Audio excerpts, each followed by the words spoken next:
Hai teman-teman, salam sejahtera untuk kita semua.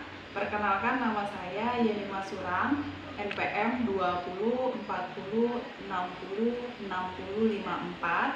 dengan jurusan Bimbingan dan Konseling dari Fakultas Ekip Universitas Borneo Tarakan. Di sini saya akan menjelaskan tentang materi dari Erik Erikson yang dimana dikenal dengan tahap perkembangannya. Namun sebelumnya saya akan menjelaskan siapa itu Erik Erikson. Erik Erikson itu adalah seorang psikolog Jerman yang terkenal dengan teori tentang tahap perkembangan, yaitu 8 tahap perkembangannya pada manusia. Sebenarnya Erikson adalah seorang psikolog Freudian, namun teorinya lebih tertuju pada masyarakat dan kebudayaan. Tetapi jika dibandingkan dengan para psikolog Freudian lainnya, teori perkembangan psikososial ini juga berkaitan dengan prinsip-prinsip perkembangan psikologi dan sosial. Teori ini juga merupakan bentuk pengembangan dan teori psikoseksual yang dicetuskan oleh Sigmund Freud dalam bukunya yang berjudul yaitu Masa Kecil dan Masyarakat. Nah, seperti itulah dari sedikit materinya. Selanjutnya kita akan mengkaji lebih dalam tahap perkembangannya. Ada 8 tahap perkembangan. Tahap perkembangan yang pertama yaitu percaya dan tidak percaya. Ini terdapat dalam usia 0 sampai 18 bulan. Pada usia anak ini ia memiliki jangkauan yang sangat sedikit. Kenapa? Karena dia memerlukan orang yang ada di dekatnya. Hal yang pertama anak dasar dari lingkungannya yaitu rasa percaya dulu. Karena hal ini diperoleh dari orang tua atau pengasuh yang setiap saat menemaninya. Nah, apabila kebutuhan tercukupi, maksudnya kebutuhan anak ini tercukupi, seperti sebagai contoh untuk kita semua pada saat anak sedang lapar. Pasti kalau misalnya anak pada usia ini, kalau dia sedang lapar, dia akan menangis. Karena dia tidak bisa berbicara, meminta apa yang mau dia inginkan. Pada saat ini sedang menangis. Nah, kita sebagai orang tua atau pengasuhnya akan memberikan susu untuk dia minum pada usia 0 sampai 18 bulan ini. Nah, dengan itu maka anak akan menumbuhkan rasa percaya kepada orang tua atau pengasuhnya. Namun sebaliknya, jika sebaliknya tidak seperti itu, jika orang tua atau sang ibu tidak memberi kebutuhan anak tersebut, maka bisa jadi anak itu tidak merasa aman dan tidak dapat mempercayai orang lain. Kenapa seperti itu? Karena kebutuhan anak itu tidak tercukupi atau tidak terpenuhi pada 0 sampai 18 bulan ini, sehingga hal itu bisa menjadi dampak negatif terhadap anak tersebut. Bisa jadi kelak dewasa dia akan menghindari hubungan yang melibatkan kepercayaan pada orang lain dalam hidupnya. Karena dari usia kecil kebutuhannya tidak terpenuhi. Itu bisa menjadi dampak buruk terhadap kehidupannya. Selanjutnya tahap perkembangan yang kedua yaitu malu dan ragu-ragu. Ini terdapat usia 18 bulan hingga 3 tahun. Anak pada usia ini sudah mulai berkembang, seperti ingin makan sendiri, berusaha berjalan, dan juga berbicara. Nah, kepercayaan yang diberikan orang tua dapat memberikan motivasi pada anak, agar anak dapat mengekspresikan kegiatan apapun yang dia inginkan, tentunya di bawah bimbingan orang tua. Agar anak tidak menjadi pribadi yang percaya diri serta mandiri. Nah, pada tahap ini juga, anak sudah memiliki kemampuan dalam penilaian dirinya sendiri dan orang lain, di mana anak dapat mengenal sifat kebijaksanaan serta membedakan mana yang benar dan salah. Nah, sebaiknya orang tua tidak terlalu memaksakan dan melebihi keras pada anak, sebab dapat menjadikan pribadi yang pemalu dan kurang memiliki kepercayaan diri sehingga menjadi kurang mandiri. Itu adalah tahap perkembangan yang kedua. Selanjutnya tahap perkembangan yang ketiga yaitu inisiatif dan rasa bersalah. Ini terdapat dalam usia 3 sampai 6 tahun. Nah, pada tahap ini kemampuan motorik dan bahasa anak itu sudah mulai berkembang, sehingga memungkinkan mereka untuk lebih agresif dalam mengeksplor lingkungan mereka, baik secara fisik maupun sosial. Pada usia ini juga, anak sudah mulai memiliki inisiatif dalam melakukan suatu tindakan. Misalnya sebagai contoh untuk kita, yaitu mereka sudah bisa berlari, bermain, atau melompat dan melempar.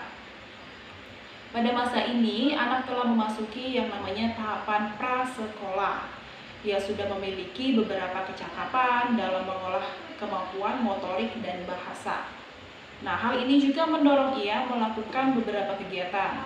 Namun, karena kemampuan anak tersebut masih terbatas, dan terkadang dia mengalami yang namanya kegagalan. Kegagalan tersebut bisa menyebabkan dia memiliki perasaan bersalah. Pada saat ini, peran orang tua itu sangat dibutuhkan untuk membimbing dan memotivasi anak tersebut agar ia bisa bangkit kembali dan punya rasa percaya diri untuk melewati tahap ini dengan baik. Jadi peran orang tua itu sangat dibutuhkan pada tahap ini untuk membimbing mereka dan beri motivasi kepada anak sehingga mereka bisa melewati tahap ini, tahap yang ketiga ini. Itu adalah tahap perkembangan dari Erik Erikson yang ketiga. Selanjutnya tahap perkembangan yang keempat yaitu ketekunan dan rasa rendah diri. Ini pada usia 6 sampai 12 tahun. Jadi sudah memasuki usia remaja ya. Nah, pada tahap ini anak sudah memasuki usia sekolah. Kemampuan akademiknya itu mulai berkembang. Nah, selain itu, kemampuan sosial anak untuk berinteraksi di luar anggota keluarganya juga sudah mulai berkembang. Nah, anak akan belajar berinteraksi dengan teman-temannya maupun dengan gurunya di sekolah. Tetapi jika kegagalan itu datang menimpa anak tersebut, mereka akan mudah sekali berpikiran negatif atau hal-hal negatif itu mudah sekali menghampiri pikiran mereka. Nah, hal seperti itu dapat membawa mereka kepada perasaan rendah diri yang dapat menghambat pembelajaran di masa depan. Nah, untuk tahap ini, anak akan membandingkan dirinya dengan teman-temannya. Mereka peduli pada sikap-sikap maupun penampilan anak yang berusia 11 tahun. Pada usia ini juga mereka akan membandingkan diri mereka dengan orang lain. Misalnya seperti mereka selalu muncul dalam pikiran mereka, dalam hati mereka, aku tidak cantik, seperti itu. Karena usia ini tuh sangat rawan dengan hal seperti itu, karena usia yang masih membanding-bandingkan diri mereka dengan orang lain. Mereka merasa bahwa diri saya itu tidak cantik, seperti itu. Atau dalam hal prestasi, aku biasa-biasa saja dalam prestasi. Merasa bahwa rendah diri atau merasa tidak pintar, seperti itulah yang dialami pada usia ini. Nah, oleh sebab itu sebagai seorang guru hendaknya dapat memberikan motivasi pada anak-anak yang belum berhasil dalam mencapai prestasi mereka. Oke. Misalnya atau orang tua itu bisa memberi motivasi pada anak agar mereka itu tidak memiliki sifat yang namanya rendah diri. Nah, seperti itulah tahap perkembangan yang keempat. Nah, selanjutnya kita masuk dalam tahap perkembangan dari materi Erik Erikson yang kelima, yaitu identitas dan kekacauan identitas. Ini usia dari 12 sampai 18 tahun, jadi sudah memasuki usia remaja atau sudah masuk dalam tahap dewasa. Nah, pada tahap ini anak sudah memasuki usia remaja dan mulai mencari jati dirinya. Jadi di sini mereka akan mencari jati diri mereka, siapa sebenarnya mereka. Nah, masa ini adalah masa peralihan antara dunia anak-anak dan dewasa. Nah, tetapi secara biologis, anak pada tahap ini sudah mulai memasuki tahap dewasa. Namun, secara psikis, usia remaja masih belum bisa diberi tanggung jawab yang berat layaknya seperti orang dewasa. Karena mereka belum bisa mengambil keputusan sendiri seperti orang dewasa.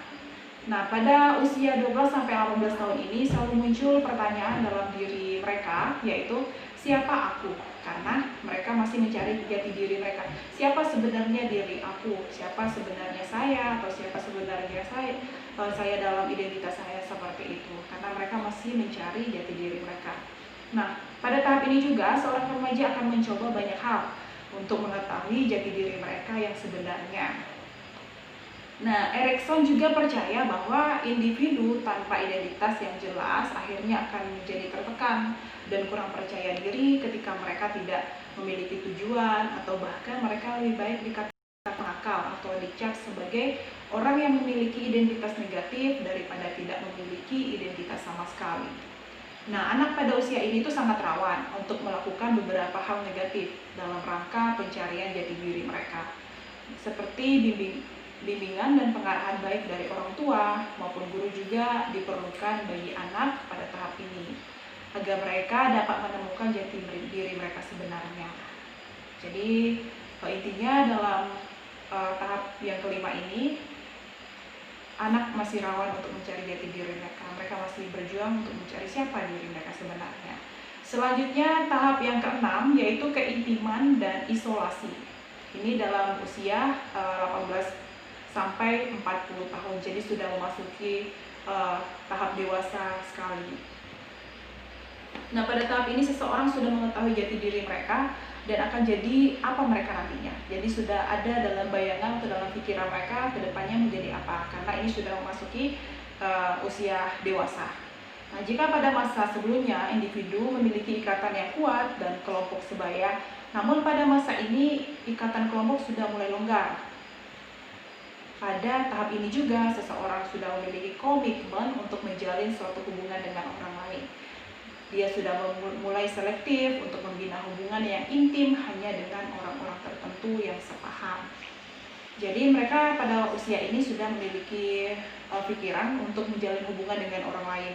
Tetapi selektif maksudnya adalah sudah mulai bisa memilih yang mana pasangan yang baik untuk hidup mereka, yang sepaham dengan mereka. Namun jika dia mengalami kegagalan, maka akan muncul rasa keterasingan pada jarak dalam berinteraksi dengan orang. Nah, pada tahap ini tidak terlepas dari tahap sebelumnya. Jika pada tahap sebelumnya seseorang dapat mengatasi rasa curiga, rendah diri, maupun kebingungan dalam identitas, maka hal tersebut akan berdampak dalam membina suatu hubungan. Namun dengan adanya bantuan dari pasangan atau teman dekat akan membantu seseorang dalam melewati tahap ini. Selanjutnya tahap perkembangan yang nomor 7, yaitu generativitas dan stagnasi. Ini umur usia 40 sampai 65 tahun. Jadi sudah masuk dalam usia yang sangat dewasa. Maksudnya sudah menjadi usia orang tua. Nah, dalam tahap ini juga Erikson juga mengatakan bahwa generativitas adalah hal terpenting dalam membangun dan memilih generasi berikutnya. Tapi biasanya orang yang telah mencapai fase generativitas melaluinya dengan membesarkan anak-anak mereka sendiri. Namun tahap ini juga dapat berhasil dilalui dengan melewati beberapa bentuk-bentuk lain dari produktivitas dan kreativitas.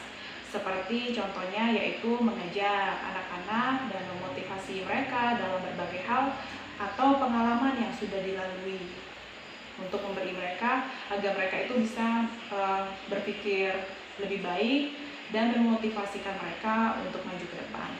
Nah, selama tahap ini juga orang harus terus tumbuh. Jika mereka tidak mampu memikul tanggung jawab ini, maka mereka akan menjadi stagnan atau egois. Nah, pada masa ini salah satu tugas untuk dicapai yaitu keseimbangan antara sifat melahirkan sesuatu atau disebut dengan generativitas dengan tidak berbuat apa-apa atau disebut dengan stagnasi. Generativitas adalah kepedulian terhadap generasi yang akan datang. Seperti yang sudah saya jelaskan pada contoh yang di atas tadi, yaitu mengajarkan anak atau memotivasikan anak. Nah, selanjutnya tahap perkembangan dari materi Erik Erikson terakhir, yaitu nomor 8, integritas dan keputusan. Ini pada usia atau umur 65 tahun ke atas, jadi sudah lanjut usia ya, sudah sangat tua sekali. Nah, seseorang yang berada pada fase ini akan melihat kembali kehidupan yang telah mereka jalani dan berusaha untuk menyelesaikan permasalahan yang sebelumnya belum terselesaikan. Jadi pada umur ini mereka memikirkan masalah mereka atau kehidupan mereka sebelumnya pada tahap-tahap yang sudah saya jelaskan sebelumnya. Nah, penerimaan terhadap prestasi atau ini sebagai contoh untuk kita. Misalnya dalam tahap sebelumnya mereka menerima terhadap prestasi, kegagalan, dan keterbatasan adalah hal utama yang membawa dalam sebuah kesadaran bahwa seseorang adalah tanggung jawabnya sendiri, tidak dengan orang lain, bahwa kehidupan kita itu adalah tanggung jawab kita sendiri, bukan tanggung jawab orang lain dalam phase ini atau dalam tahap ini.